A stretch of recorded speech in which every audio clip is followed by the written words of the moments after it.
L'histoire qui m'a plus marqué au cours de l'année 2016 est celle des élections présidentielles que nous avons traversées.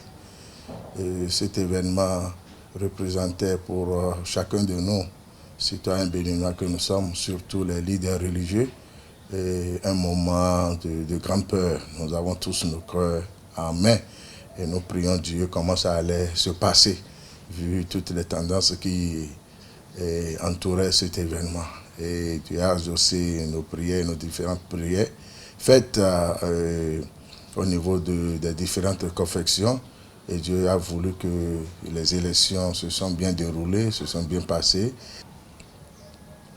Ensuite, il y a aussi la réussite de l'organisation du pèlerinage pour une première fois pour le nouveau gouvernement, et ce qui n'est pas du tout facile.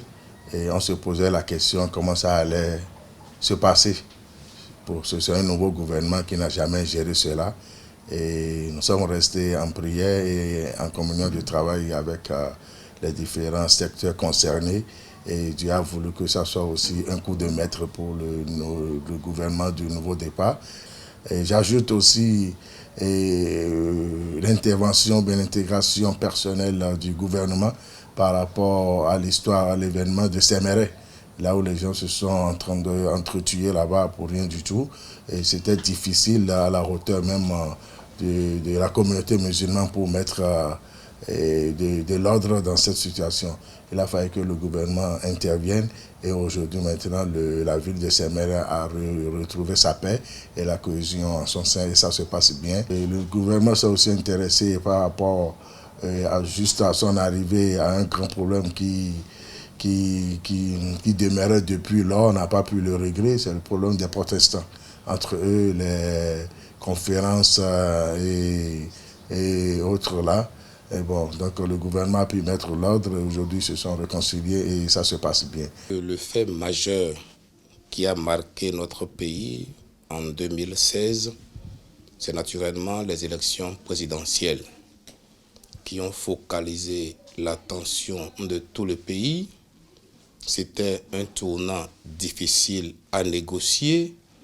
Dieu merci, le doigt de Dieu était sur notre pays et nous avons pu négocier ce virage avec plus ou moins de bonheur. Le deuxième fait marquant qui résume peut-être un ensemble de faits, c'est le drame d'Avamé dans la région de Tori-Bosito, où aujourd'hui des Béninois peuvent encore aller chercher à manger dans une déchetterie.